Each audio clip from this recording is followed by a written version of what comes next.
नमस्कार साथियों, तो आप सभी का स्वागत है फिर से हमारे रीजनिंग के नए प्रैक्टिस सेट नंबर 3 में। तो आज का हमारा प्रैक्टिस सेट नंबर तीसरा है। ठीक है, इससे पहले मैंने प्रैक्टिस सेट नंबर 1 और 2 करा दिए हैं। उसकी प्लेलिस्ट बन गई है, आप जाके वहाँ से देख सकते हैं। और इसमें जितने भी क्वेश्चन हैं सभी क्लियर हैं, मतलब कोई फालतू का क्वेश्चन इसमें नहीं डाला गया है। सभी जो क्वेश्चन आए हुए हैं CGL के, GD के 2024 के भी क्वेश्चन उसमें हैं। जो हमारा फरवरी का पेपर नहीं हुआ था GD का, शायद फरवरी में हुआ था ना 2024 को, उसका भी मतलब उसमें दिया गया है। ठीक है, और ये जितने भी क्वेश्चन हैं इसमें सभी प्रीवियस ईयर हैं।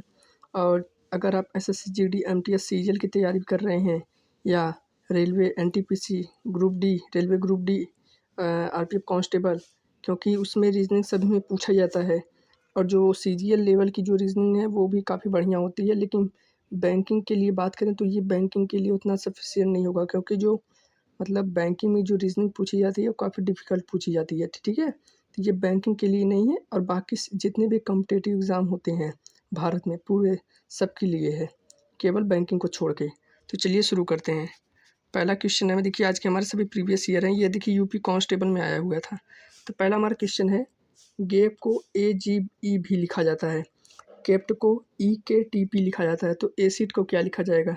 आपसे एक रिक्वेस्ट है कि आप वीडियो को लाइक कर दीजिएगा, और अगर आप चैनल पर नए हैं तो चैनल को सब्सक्राइब कर दीजिएगा, और अपने दोस्तों के साथ शेयर जरूर कर दीजिएगा। ठीक है, तो देखिए गैप को लिखा गया है AGE भी, केप्ट को लिखा गया KEPT, और EKTP को लिखा गया। ठीक है, तो यहाँ पे हमें इससे एसिड का पूछा है, तो जिसका संबंध इससे होगा उसका भी संबंध उससे होना चाहिए। यानी जो गैप का संबंध इससे है तो उसका एसिड का भी संबंध ऐसे ही होना चाहिए। ये 4 ऑप्शन है। ठीक है, तो यहाँ पे हम देखें तो GA को यहाँ पे AG लिखा गया है, यानी उल्टा, और VE को यहाँ पे E भी लिखा गया है, यानी इसको उल्टा लिखा गया है, यानी GA को AG लिखा गया है, और VE को E भी। ठीक है, तो हमें वैसे ही लिखना पड़ेगा। तो वैसे ही ACID को लिखेंगे क्या, CA, इसका उल्टा ID का उल्टा DI, यानी CADI। ऑप्शन नंबर कौन सा है, ऑप्शन नंबर हमारा C है। ऑप्शन नंबर C इस प्रश्न का सही जवाब हो जाएगा। अगला देखें, पूछा है कि इस आकृति में कुल टोटल कितने त्रिभुज है। जो इस प्रकार की आकृतियां दी होती है तो हमें सीधा गिनना पड़ता है। ये हमारा फर्स्ट शिफ्ट में शायद आया था क्या, 23 अगस्त को, यूपी कांस्टेबल का है। यानी 1 2 3 4 5 6, बहुत सिंपल पूछा गया था। तो सभी को आपस में ऐड कर दीजिए, यानी 1 + 2 + 3 + 4 + 5 + 6, सभी को जोड़ेंगे तो आपस में क्या होगा, 1 2 3 3 3 6 4 10 5 15 6 21, तो 21 इस प्रश्न का सही जवाब ऑप्शन नंबर B हो जाएगा। ठीक है, इसमें टोटल त्रिभुजों की संख्या पूछी गई थी, यानी नंबर ऑफ ट्रायंगल्स। अगला देखें, इसमें पूछा गया था कि कौन सबसे विषम है, यानी बाकियों से अलग है। ठीक है, ऑड पूछा जाता है, ऑड भी कर सकते हैं इसको, इंग्लिश में विषम भी कहते हैं, या असंगत युग्म की पहचान ऐसे भी आ सकता है। अगर इन सब का प्लेस वैल्यू अगर लिखें तो D का लिखेंगे 4, J का 10, W का 23, Q का 17। ठीक, फिर अगला G का 7, B का 2, और T का 20, और B का 22। उसी प्रकार C का 3, G का 7, X का 24, T का 20। फिर इसका H का 8, D का 4, S का 19, W का 23।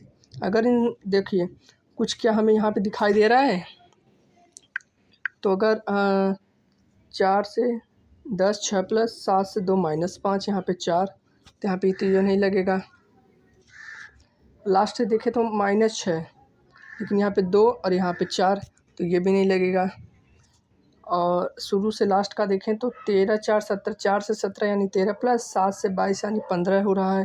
फिर यहाँ से 3 से 20 17 हो रहा है, तो ये भी नहीं लगेगा। फिर क्या कर सकते हैं, हाँ तो एक काम कर सकते हैं कि सभी को जोड़ दे पहले। 4 10 23 17 को सभी को आपस में जोड़ें, तो 23 और 17 40 हो गया। 40 और 10 50, 50 में 4 जोड़ेंगे 54।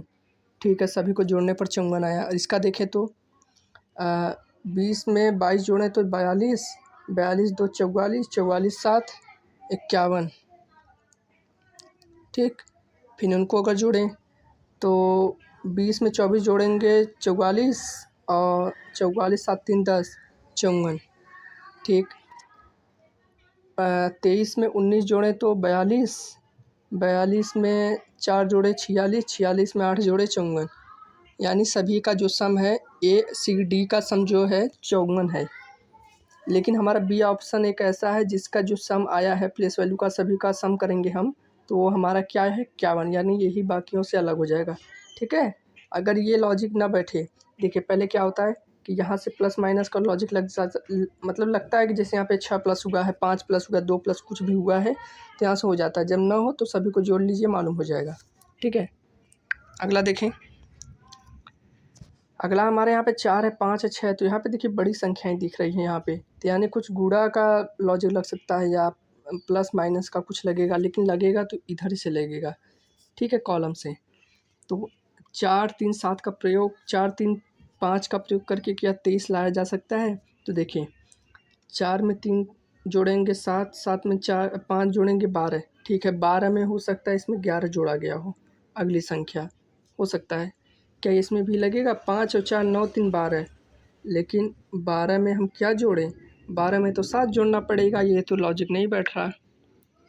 फिर देखिए अगर यहाँ पे ध्यान से देखें तो 4 और 5 में गुणा करेंगे, 4 से 5 में गुणा करेंगे तो 20 आ जाएगा, और 20 में 3 को प्लस करेंगे तो 23 आ जाएगा। ठीक है, फिर 5 में 3 का गुणा करेंगे क्या हो जाएगा? 15, और 15 में 4 को जोड़ देंगे तो 19 आ जाएगा, यानी ये भी लॉजिक बैठ रहा है, बढ़िया है। वैसे ही 6 से 3 के गुणा करेंगे तो 36 18, और ये बीच वाली संख्या 2 को जोड़ देंगे तो 20 आ जाएगा, यानी ऑप्शन नंबर डी इस प्रश्न का सही जवाब हो जाएगा। क्या था? पहले का तीसरे से गुणा करके जो बीच वाली संख्या है उसको जोड़ देंगे तो वो चौथी संख्या निकल आ जाएगी। ठीक है, अगला देखें, ये भी है वही वाला विषम पूछा गया था, इसमें भी कौन सा बाकियों से अलग होगा। ठीक है, तो एफ का इसका प्लेस वैल्यू कुछ 6 10 17 और 12। ठीक, आई का 9 4 23 और इसका 7, ये 23 है। ठीक है, रुकिए 23 हो गया, फिर इसका जी का हो गया 7, फिर इसका लिखे तो ई का 5 हो गया, एम का 13, एन का 14 और के का 11। इसका लिखे बी का 2, टी का 20 और जी का 7, एन का 14। तो यहाँ पे अगर कुछ देखें तो क्या कुछ बन रहा है? यहाँ पे 10 से 17 हुआ है, 7 प्लस हुआ है, 4 से 13 17, यहाँ पे फिर 4, तो यहाँ पे तो कुछ ऐसा नहीं बन रहा है। 6 से 12 यानी 6 प्लस हुआ है, 9 से 7 यानी -2, 5 से 11 6 और 2 से 12 2 से 14 यानी 12। ये तो नहीं लॉजिक लगेगा इसमें, हो सकता है इसमें भी वही जोड़ा गया हो। सभी को जोड़िए, 17 12 29, ठीक, 29 और 10 39, 39 और 6 44। ठीक है, और इनको भी जोड़ें, 9 4 13, 13 और 23 कितना हो जाएगा? 36, 36 और 36 को 7 में जोड़ेंगे तो 43। ठीक, और 5 में 13 18, 18 में 14 22 32, सॉरी 32, और 32 में 11 जोड़ेंगे तो क्या हो जाएगा? 43। फिर इसको जोड़ें, 20 2 22, 22 7 29, 22 20 2 22 7 29, 29 और 4 14 43, यानी पहला ही क्या ऑप्शन है जो बाकियों से अलग होगा, क्योंकि इसका जो सम आया है वो आया है 44 और बाकियों का हमारा 43 आया है, तो ऑप्शन नंबर ए इस प्रश्न का सही जवाब होगा। देखिए एक बार फिर देख लेते हैं सही जोड़ा गया है कि नहीं। 10 6 16, 16 17 33 33 और 10 6 16 33, इसका तो 45 आ रहा है, 29 39, इसका 45 आएगा यार, माफ़ करना 45 आएगा। देखिए जोड़ने में गलती, 9 4 13 36, 36 और 7 43, सही है। 13 5 18 18, अच्छा 32 32 और ये 11, 32 11 43, बिल्कुल सही है। 20 2 22, 22 7 29, 29 4 33, बिल्कुल सही है। यानी इसको जोड़ने में गलती हो गई थी, 45 आएगा, यानी ये भी बाकियों से अलग होगा फिर भी, क्योंकि 43 43 सभी का सम है। अगला देखें, यहाँ पे 5 है 6 है 7 है, यहाँ पे 60 है 120 है। देखिए तो यहाँ पे तो सीधा दिखाई दे रहा है, आप कहेंगे कि 5 और 20 23 60 यानी गुणा हुआ है। तो देखिए 5 में 4 का गुणा करेंगे 20, और 20 में फिर किसका गुणा करेंगे? 3 का। ठीक है, ठीक, और 6 में 5 का गुणा करेंगे 30, लेकिन तो इसमें तो 4 का गुणा हो रहा है। तो ये 4 आया कहाँ से और ये 3 आया कहाँ से? क्योंकि जहाँ यहाँ पे 3 का होना चाहिए तो यहाँ भी 3 का ही होना चाहिए था, बदला नहीं चाहिए था। ठीक है, तो देखिए इसमें सीधा सा लॉजिक लगा है कि जो इसमें का गुणा हुआ है इससे 1 कम करके फिर इसमें का गुणा हुआ है। देखिए कैसे, 5 में 4 का गुणा हुआ है, फिर किसका गुणा हुआ है, इससे एक संख्या कम बीच से यानी 3 का, तो 60 आ जाएगा। 5 चौक 20 तेईस 60। उसी प्रकार 6 में 5 का गुणा करेंगे 30 आ जाएगा। 30 में किस संख्या से गुणा करेंगे, इससे एक संख्या कम बीच वाली से, जैसे इसका 1 कम 3 से, तो 5 से 1 कम 4 का, तो 4 में 30 का गुणा करेंगे 120। ठीक, यही लॉजिक इसमें भी लगा दीजिए। तो यहाँ पे देखिए क्वेश्चन में बीच वाली संख्या ही गायब कर दीजिए, तो आपको ऑप्शन से जाना पड़ेगा। तो देखिए अगर हम यहाँ पे पहला ऑप्शन 7 लेते हैं तो 7 में 7 का गुणा करेंगे तो 49 आएगा, और इसमें 6 1 कम यानी 6 से गुणा करेंगे तो यहाँ पे देखिए, और यहाँ पे यूनिट डिजिट यहाँ पे 0 है तो इससे तो 0 आएगा ही नहीं कभी। ठीक, तो देखिए 7 7 49 9 आ जाएगा, 9 6 54 4 आएगा, यानी पहला ऑप्शन गलत। दूसरे 5 को देखें, अगर 5 पे रखें तो 7 और 5, और इससे 1 कम 4 का गुणा, एक गुणा रहेगा ना। तो देखिए 7 में 5 का गुणा करेंगे 35, और 35 में 4 का गुणा करेंगे 140 आ जाएगा, यानी 5 रखने पर हमारा ऑप्शन सेटिस्फाई किया। ठीक है, तो यहाँ पे 5 रख देंगे, 7 बचे 35, 35 में 4 का गुणा करेंगे, इससे 1 कम ना, तभी तो 140 आ जाएगा। ठीक है, अगला देखें।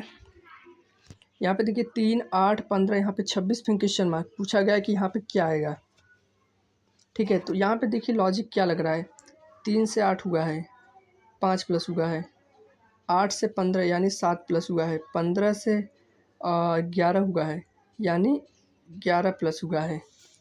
ठीक है, 15 से 26 यानी 11 प्लस, तो यहाँ पे 5 है 7 है 11, तो कुछ आपको नज़र आ रहा है कि ये जो 5 7 और यहाँ पे 9 नहीं आया है।